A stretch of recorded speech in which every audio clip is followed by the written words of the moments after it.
한전이 독점하고 있는 전기를 대기업 등 민간 회사들도 팔 수 있게 하겠다는 정부 발표 이후 논란이 뜨겁습니다. 결국 전기료 인상을 하려는 꼼수다. 서민 증세 2탄이다라는 말까지 나오고 있는데요. 이 시간에는 국회 기획재정위원회 소속 더불어민주당 송영길 의원과 관련한 말씀 나눠보겠습니다. 당 현안과 관련한 말씀도 함께 나눠보도록 하겠습니다. 송영길 의원님. 네, 안녕하십니까? 안녕하세요. 네. 자, 일단 한전이 독점하고 있는 전기를 민간 기업들도 팔 수 있게 하겠다는 정부 발표 어떻게 보십니까? 이 정부가 지금 운영하고 있는 여러 가지 공기업의 부실과 이 문제에 대한 책임 규명이 먼저 돼야 되지 않겠는가 생각하는데요. 지난 MB 정부 때 발생했던 자원외교로 수십 조가 넘는 그 부실 문제도 제대로 하나 정리가 되지 않는 상태에서 갑자기 민영화를 들고 나오기 때문에 상당히 당혹스럽습니다. 그럼 이 민영화를 운운할 때가 아니다 이런 말씀이세요? 왜 그러냐면 지금 이 정부가 추진하고 있는 민영화가 아니라고 그러는 거죠. 현재 그렇죠. 지금 정부 입장은 일부만 지분만 매각하는 것이라고 이야기하지만 이 민영화에 대해서는 전부 다 우리 국민들께서 반대하고 있고 이 정부가 사실상 가스나 전기 공급 문제와 배분 문제를 스스로 정리하지 못한 거를 민간한테 팔아가지고 책임을 회피하고 외주화시키려는 게 아니냐. 지금 민영화보다 필요한 것은 오히려 내부의 민주적 통제 구조와 책임 문제를 다시 한번 정확히 규명해내는 것이 필요하다 이런 입장인 것이죠. 예. 네. 그러니까 지금 당정은 민영화가 아니다. 효율성을 높이는 거다. 이렇게 주장을 하고 있는 거죠. 민영화 이꼬르 효율성, 공공부문은 부패 무능이라고 말하는 것은 스스로 자신을 부정하는 거 아니겠습니까? 그러면 정부의 존재를 부정하는 것이고 부패한 정권이 마지막에 하는 것이 민영화다 이런 표현도 있는데 왜 공공부문을 혁신해서 스스로 잘을 해야 될 영역을 민간에 넘긴다는 것은 옳지 않다. 그리고 민간에 넘긴다는 것은 경쟁 도입을 통해서 효율성을 높이고 부패를 막겠다는 것인데 예.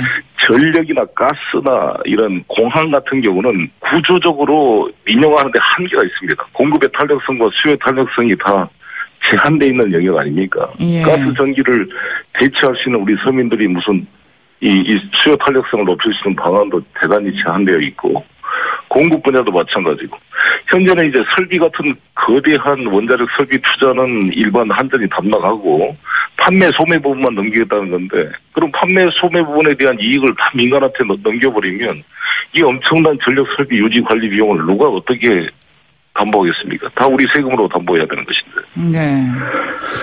근데 지금 정부는 이 민간 기업이 참여를 하게 되면 뭐 경쟁 체제가 돼서 전기료가 내려갈 것이다 이렇게 주장하고 있지 않습니까? 핵심은 이 전기료가 오르느냐인 것 같기도 한데요. 어떻게 보세요? 실제는 지금 전기요금이 거의 많이 현실화됐습니다. 그래서 지금 한전이 이익이 나기 시작해가지고 한전의 부채가 한 107조 된다 그러는데 한전의 부채를 이제 줄여나갈 수 있는 전환점이 만들어졌거든요. 최근에 유가도 인하되고 또 한전이 무슨 삼성동 사옥도 매각하고 그랬습니다만 현재는 원가 대비 그 생산 단가 대비 가격이 거의 100%를 이제 넘어서서 실제로 이익으로 전환되고 있기 때문에 예. 앞으로 개선될 걸로 보여집니다. 예. 그럼 일각에서는 현재 우리나라 전기요금 싼 편이다. 근본적으로 현행 전기요금 체계를 좀 바꿔야 되는 게 아니냐 하는 논의도 있는 걸로 알고 있는데 여기에 대해서는 어떤 입장이세요? 이미 전기요금이 많이 현실화됐습니다. 현실화됐다. 됐고 예. 지금 이제 문제는 오히려 산업용 전기와 가정용 전기에 관한 요금 책임 문제인데 사실 누진제가 우리 가정 쪽은 적용되고 있잖아요. 근데 산업용 분야는 상당히 많이 그동안 특혜를 줘왔거든요. 예. 여러 가지 수출 기업의 양성이나 이것은 대기업들한테 다 특혜로 많이 돌아갔는데 이제 단계적으로 현실화 시켜내야 된다 봅니다. 예. 이것도 이제 OECD 기준에 비해서는 우리가 한 68% 정도밖에 안 된다 그러니까 상대적으로 전기요금이 우리가 싼 편이죠. 현재까지는. 그렇군요. 그러니까 정부에서는 계속 지금 어찌됐건 경영권과 통제권은 정부가 갖고 있다. 예. 그래서 공공성을 포기하는 건 결코 아니다라고 주장을 하고 있는데요. 네. 예. 네. 인천국제공항 매각할 때도 같은 논리를 펴면서 MB 정부 때 매각하려고 했죠. 51%는 정부가 가지고 있으니까 이거 주는 게 어떠냐 이렇게 얘기를 하는데 그 그것이 이제 민영화로 가는 첫 단계로 다 불신이 높은 거 아니겠어요? 그리고 이 박근혜 정부가 지난 대선 때 가스 전기 민영화 한다는 것은 전부 유언비어 흑색선전이다 이렇게 막 하다가 이렇게 중요한 문제를 대통령이 직접 설명하는 건 또 아니고 모든 게 다 지금 공약을 지키지 않기 때문에 불신이 너무 커진 것 같아요. 제대로 이 정부가 지난번에 이제 영남권 신공항 문제도 결국 대국민 사기극이 아니었느냐 이런 이제 비판이 나올 정도로 중요한 핵심 사안에 대해서 대통령 본인이 직접 국민에게 설명하지 않고 뒤로 숨어버리고 이렇게 정부 관료들이 나와서 하는 것 자체도 국민의 설득력을 신뢰를 떨어뜨린다고 생각을 합니다. 아, 그래요. 그러면 신공항 문제 말씀이 나왔으니까 말이죠. 예. 네. 대통령의 분명한 사과가 필요하다 이런 입장이신 건가요? 당연히 그래야 되지 않겠습니까? 이거를 자기가 얼마나 대선 때 공약을 하고 이거를 국가적인 이런 에너지를 낭비시켰습니까? 그럼 본인이 직접 나와서 진솔하게 국민들에게 설명을 해야지 국토부 장관이 뭘 알겠어요? 아직은 비겁한 대단히 대통령 책임자가 아니라 대통령 무책임자다 제가 항상 강조하고 있는데 우리나라 대통령은 정말 무책임자의 대통령인 것 같아요. 무책임자다? 미국이라고 생각해 보십시오. 오바마 대통령이 직접 나와서 기자들에게 브리핑하고 자유 질문을 받으면서 일일이 국민의 그 어떤 반론에 대한 대답을 했을 겁니다. 예. 우리나라 대통령은 춘추관에 나오지도 않을 뿐만 아니라 춘추관 기자들이 청와대에 너무 순치돼가지고 제대로 알고 싶은 날카로운 질문을 하는 기자들을 찾기가 어려워요. 아유, 기자들도 잘못하고 있고. 청와대 공보실에 불과한 수준의 전락이 있습니다. 예. 근데 지금 대통령의 말을 들을 수 없는 이런 대통령 무책임자의 국가가 돼 있습니다. 예, 아주 상당히 비판을 해주셨는데요. 근데 의원님, 지금 김해 공항이 신공항이다. 그래서 공약을 파기한 게 아니다. 또 백지화한 것도 아니다. 이렇게 또 이야기하고 있지 않습니까? 눈 가리고 아웅하는 거 아니겠어요? 만만치 않습니다. 저희가 인천국제공항이 만들어지게 될 때, 예. 원래는 저쪽에 시화호 근방도 이제 고민이 됐던 건데, 예.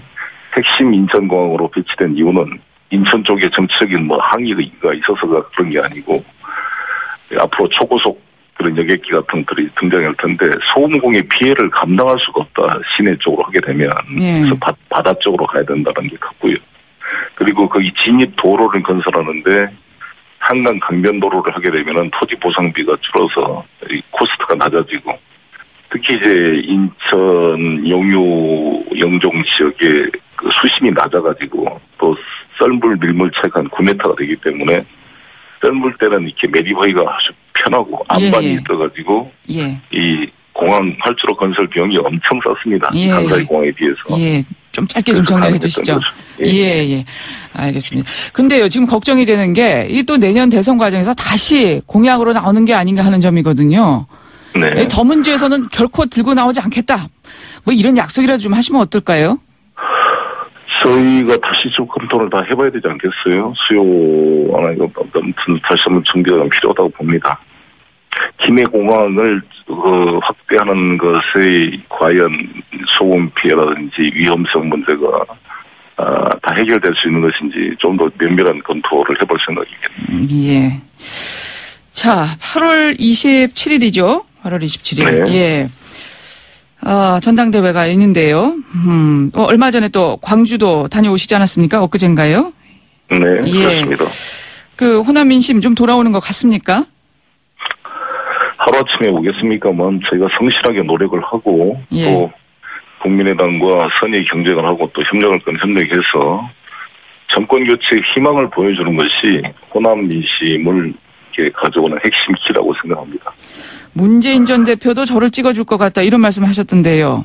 예, 네. 당 주류의 지지를 내가 받고 있다 이런 말씀이신 건가요? 어떤 뜻인가요? 그런 표현이라기보다는 이번 당 대표가 어찌됐건 대선 후보가 비호남 후보가 될 가능성이 높잖아요. 예. 현재까지는. 그랬을 때 가능하면 호남 출신의 당대표가 돼서 같이 협력해서 손잡고 뛰는 것이 정권교체의 희망성을 높이는 거 아니겠습니까? 상식적으로 보더라도. 그런 면에서 전략적 선택을 할 것이다 이렇게 봅니다. 아무래도 지금 상황으로 보면 뭐 어떻게 다르게 될 수도 있지만 대선 후보가 비호남 출신이 될 수도 있기 때문에 당권과 이번 좀 균형이 필요하다 뭐 이런 말씀이신 것 같으네요. 네. 예. 그 김부겸 의원 같은 경우는 어제 보도 보니까 당권이 아니라 대권으로 기울었다고 전해지던데요. 혹시 뭐 들으신 얘기는 없습니까? 네, 본인이 발표하시겠지만 아마 이제 당대표 나가는 것은 아닌 것 같습니다. 본인께서는 어렵게 사실 대구에서 이번에 국회의원 되셔가지고 우리 당으로서는 큰 역할을 해주신 건데 그 지역을 일단 안정화시키는 게 중요할 거로 보여집니다. 바로 당대표로 나가시게 되면 또 너무 지역과 멀어질 가능성이 있고 또 지역과 이 우리 당의 입장에 그런 충돌될 수 있는 것을 조정해야 되기 때문에 아마 좀 더 신중한 판단이 필요할 거로 생각합니다. 네. 그리고요, 또 이달 초 김종인 대표와 안희정 충남지사가 만찬회동을 가졌다고 하던데요. 네. 이것 관련해서도 또 뭐 여러 가지 이야기가 좀 나오고 있습니다. 이 안 지사 같은 경우도 뭐 너무 늦지 않게 대선 출마 입장을 밝히겠다.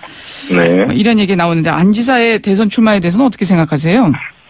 뭐 저는 좋다고 생각합니다. 어찌됐건 지금 안 지사나 박원순 시장이나 지금 초선이 아니고 재선된 상태 임기를 한 3년 정도 지난 상태이기 때문에 또 현직 도지사나 시장 사표를 내지 않고도 지금 당내 경선에 참여할 수 있게 돼 있지 않습니까? 예. 그렇기 때문에 저는 뭐 우리 대선 본선 경쟁력 활성화와 흥행을 위해서도 필요하다 이렇게 생각합니다. 예. 오늘 여기까지 말씀을 듣겠습니다. 말씀 잘 들었습니다. 네, 감사합니다. 더불어민주당 송영길 의원이었습니다.